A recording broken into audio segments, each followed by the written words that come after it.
चिन्नू चिड़िया और उसका छोटा भाई मिन्नू चिड़ा बेर के पेड़ पर बड़ी हंसी खुशी रह रहे थे। वाह, आज दिन कितना प्यारा है और सूरज भी चमक रहा है। अरे ये मिन्नू किधर गया?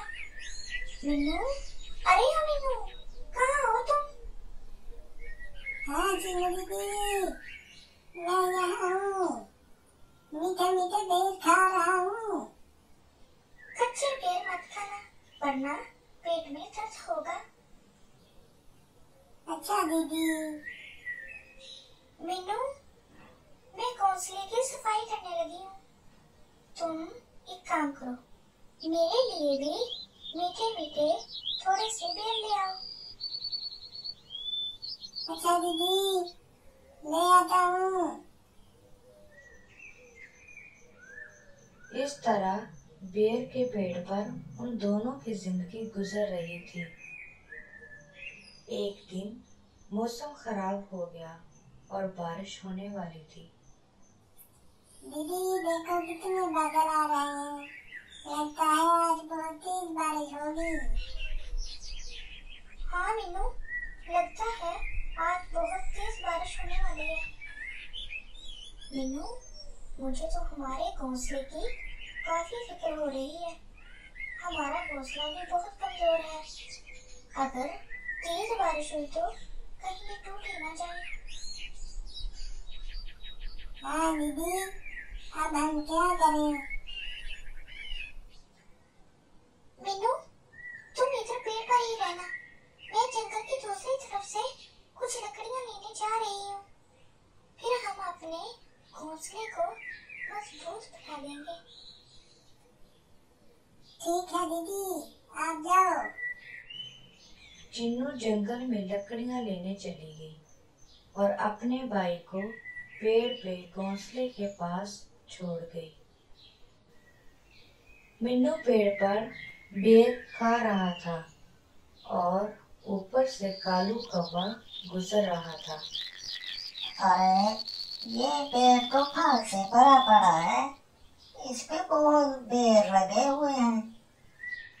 कालू कौवा भी बेर खाने के लिए बेर के पेड़ पर बैठ गया। बहुत मीठे बेर हैं। लगता है इस पेड़ से कोई परिंदा फल नहीं खाता, इसलिए तो इतने सारे बेर हैं यहाँ। मैं तो इस पेड़ पर ही रहूंगा और जब भूख लगी तो बेर खाऊंगा। इस तरह मुझे रोज खाना दलाल नहीं करना पड़ेगा। इस तरह कालू कौवा बेर के फल पर टूट पड़ा और फल खराब करने लगा। मिन्नू ने कालू को देखकर तो आ गया। अरे भाई, तुम किधर से आए हो? तुम कच्चे बेर नीचे गिरा रहे हो, सारा फल खराब कर रहे हो। ओ, तुम कौन हो? मैं हूँ मीनू, मैं इस पेड़ पे रहता हूँ। यहाँ मेरा घोंसला है और ये पेड़ हमारा है, मगर तुम कौन हो? अरे तुम जो भी हो, मुझे परेशान मत करो, मैं बेर खा रहा हूँ। अरे भैया, तुम बेर खा कम रहे हो और खराब ज्यादा कर रहे हो। अरे मैं जैसे भी खाऊं, तुम्हें क्या मसला है? तुम जाओ काम करो अपना, आज के बाद ये पेड़ मेरा है। तुम निकलो यहाँ से, निकलो। ये पेड़ हमारा है, यहाँ हमारा घोंसला है, हम यहाँ रहते हैं, तुम जाओ यहाँ से। इस तरह कालू कौवा और मिन्नू का झगड़ा हो गया। कालू बड़ा था, इसलिए कालू कौवे ने मिन्नू की पिटाई कर दी और वहां से चला गया। सारी लकड़ियां हैं, मैं तो थक गई हूँ। पर कोई बात नहीं चिन्नू, थोड़ा ही सफर रह गया, हिम्मत करो। मीनू, मैं लकड़ियां ले आई हूँ और काफी थक गई हूँ, थोड़ा सांस ले लूं, फिर घोंसले में लगाती हूँ। अरे मीनू, तुम क्यों परेशान हो? तुम्हें क्या हुआ? मीनू ने अपनी दीदी चिन्नू को कौवे वाला सारा वाकया सुनाया। वो बदमाश कालू कौवा कहाँ से आया था? उसने बहुत ज्यादती की है। अच्छा मीनू, तुम परेशान मत हो, अगर वो फिर से आया तो मैं देखूंगी और काले कलोटे को। मीनू, मेरी मदद करो, ये लकड़ियां मुझे दो, मैं घोंसले में लगाती हूँ। थोड़ी ही देर के बाद तेज बारिश होने लगी। तो चिन्नू और मीनू अपने घोंसले के अंदर छुप गए। दीदी, कितनी तेज बारिश हो रही है। आपने लकड़ियाँ कच्ची डाल के बहुत अच्छा किया, वरना हमारा घोंसला टूट गया होता और हम बारिश में भीग रहे होते। हाँ मीनू, तुम ठीक कहते हो, हमें अपनी कमजोरियाँ समय पर ही दूर कर देनी चाहिए, वरना तो बहुत परेशानी उठानी पड़ती है। अगले दिन चिन्नू चिड़िया और मिन्नू चिड़िया के पास से मंगू कबूतर गुजर रहा था। ये रास्ता तो बहुत शॉर्टकट है, मैं पहली दफा इस रास्ते से गुजर रहा हूँ। कबूतर ने गुजरते हुए चिन्नू और मिन्नू को देखा तो वो उनके पास आ गया।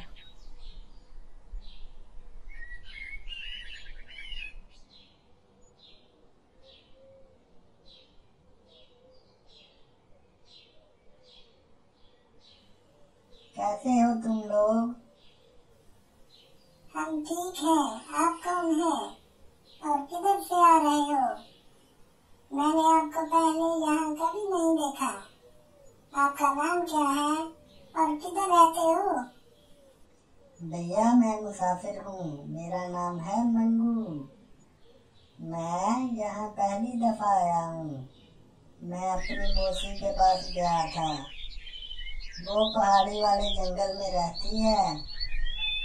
अब मैं वापस अपने घर लौट रहा हूँ, तो इस रास्ते से गुजर रहा था। मैंने आप लोगों को देखा तो आपके पास थोड़ा सांस लेने के लिए आ गया। मेरा घर नीले जंगल में है। मीनू, मंगू भैया को मीठे मीठे बेर ला के दो। चिन्नू और मिन्नू ने मंगू कबूतर की बहुत सेवा की।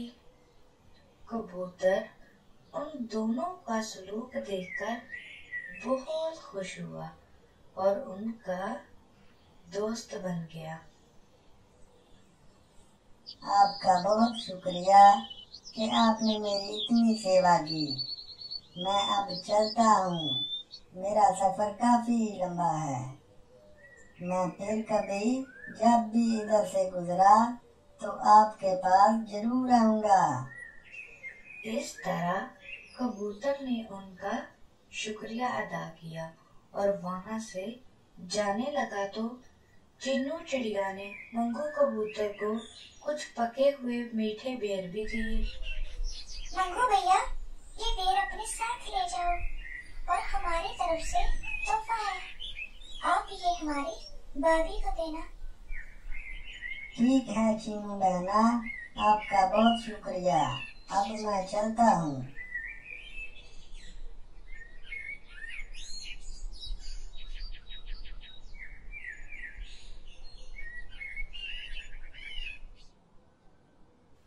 अगले रोज चिन्नू और मिन्नू जंगल की सैर करने के लिए निकल गए।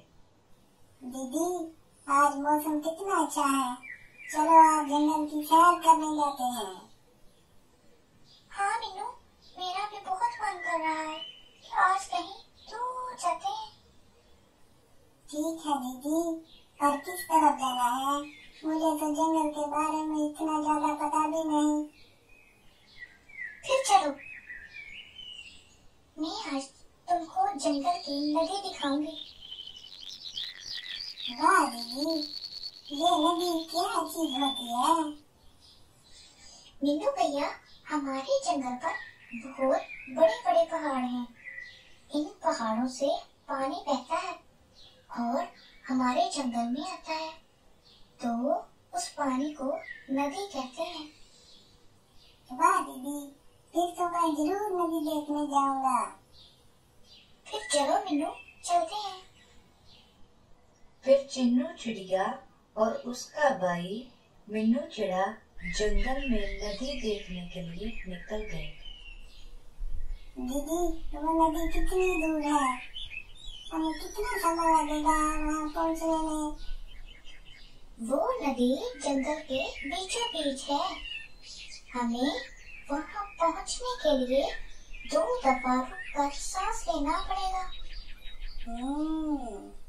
फिर तो वो काफी दूर है। मीनू, तुम थके हो तो रुककर थोड़ा सा सांस लेते हैं। नहीं दीदी, मैं अभी नहीं थका। चिन्नू चिड़िया और मिन्नू चिड़ा नदी देखने जा रहे थे। लो मीनू, आकर हम नदी पर पहुँच गए हैं। देख लो, वो है नदी। दीदी, ये तो वाकई बहुत कमाल की जगह है। कितना ज्यादा पानी है ना यहाँ।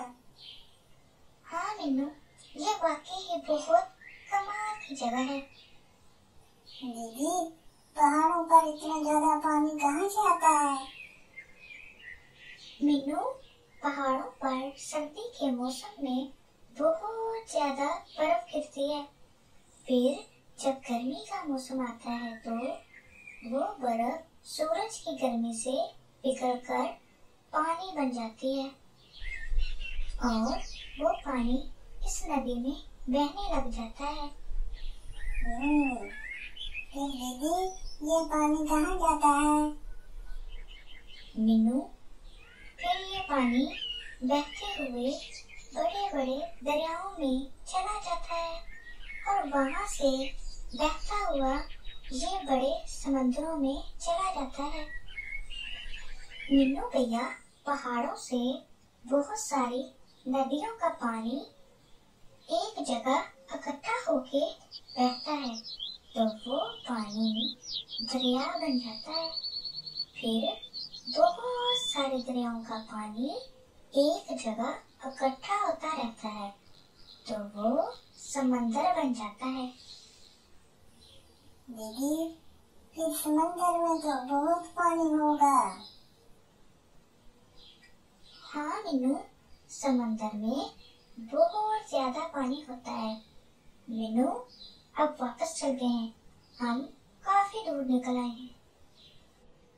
चिन्नू चिड़िया और मिन्नू चिड़ा सैर करके वापस आ रहे हैं। मिन्नू नदी देखकर बहुत खुश था। कुछ दिन बाद चिन्नू चिड़िया और मिन्नू चिड़ा अपने घोंसले में बैठे थे तो कालू कौवा फिर से आ गया और बेर खाने लगा। साथ ही वो कच्चे बेर नीचे फेंक देता। दीदी, वो देखो, कालू कौवा फिर से आ गया। अरे कालू कौवे, तुम हमारे पेड़ के ऊपर क्या कर रहे हो? और तुमने मेरे भाई को क्यों मारा था? मैं बेर खाने आया हूँ और तुम कौन हो मुझे रोकने वाले? तुम्हारे भाई ने मेरे साथ बदतमीजी की थी, इसलिए मैंने उसे मजा दिखाया। अगर तुम भी मेरे साथ बदतमीजी करोगी तो मैं तुम्हें भी मारूंगा, समझी? कालू कौवे और चिन्नू चिड़िया का झगड़ा हो गया तो चिन्नू चिड़िया और उसका भाई मिन्नू चिड़े ने कालू कौवे को बंदी बना लिया। मंगू भैया कैसे हो? अच्छा हुआ तुम भी आ गए। मैं ठीक हूँ चीनू, मैं तुम्हारे लिए कुछ लाया हूँ। अच्छा क्या लाए हो मंगू भैया? जब मैं घर से निकलने लगा तो तुम्हारी भाभी नेगी कबूतरी ने तुम्हारे लिए ये एप्पल दिए। ये हमारे जंगल के मशहूर फल हैं, तुम खा के देखो। ये तो सच में बहुत मीठा है।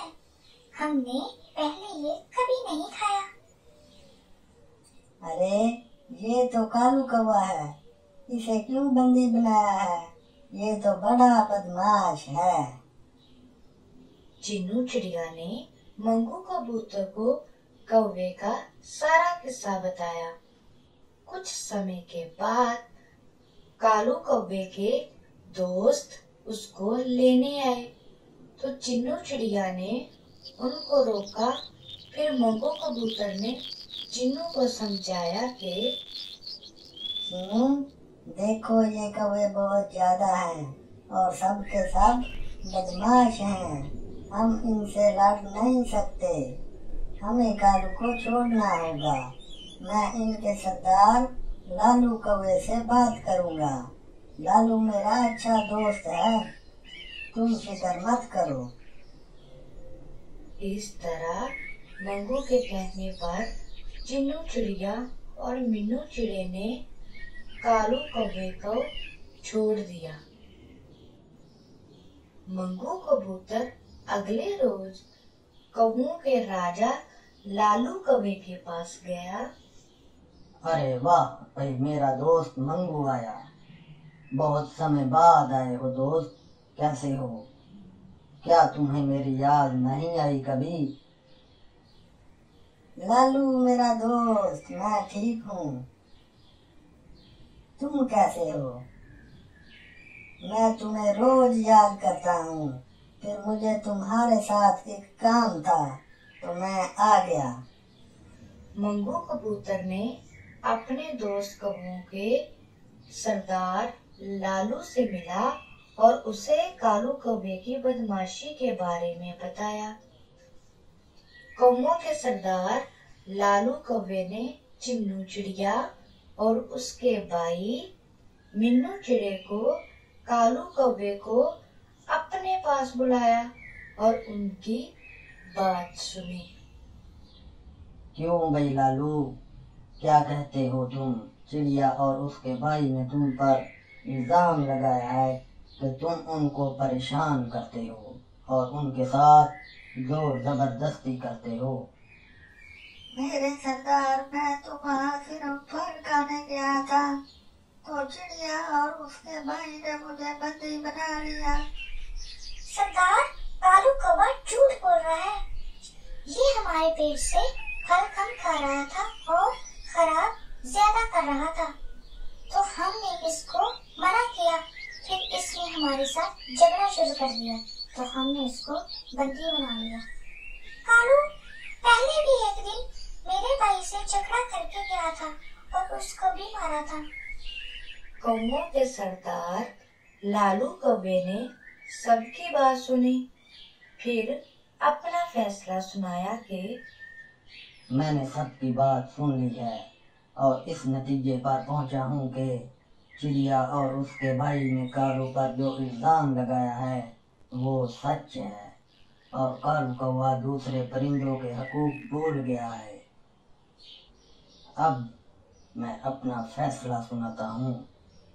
मैंने फैसला किया है कि कालू जाकर चिड़िया के पेड़ पर रहेगा और इसने जितना फल खराब किया है उसके बदले ये उस पेड़ की हिफाजत करेगा कि फिर कोई दूसरा परिंदा उस पेड़ का फल खराब ना करे।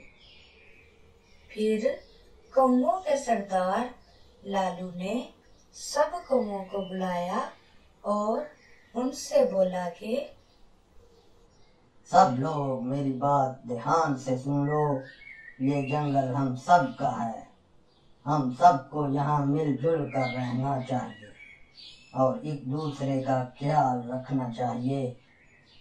इस तरह जंगल में अमन होगा और सब परिंदे खुशी से रहेंगे।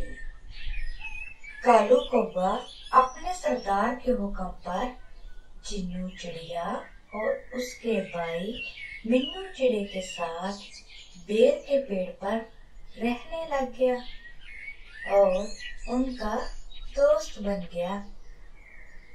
फिर कुछ समय के बाद कालू कौवे ने उनके पास ही दूसरे पेड़ पर अपना घोंसला बना लिया और वहां रहने लग गया। इस तरह कालू कौवा मिन्नू चिड़िया का पड़ोसी बन गया और वो हंसी खुशी जिंदगी बताने लग गए।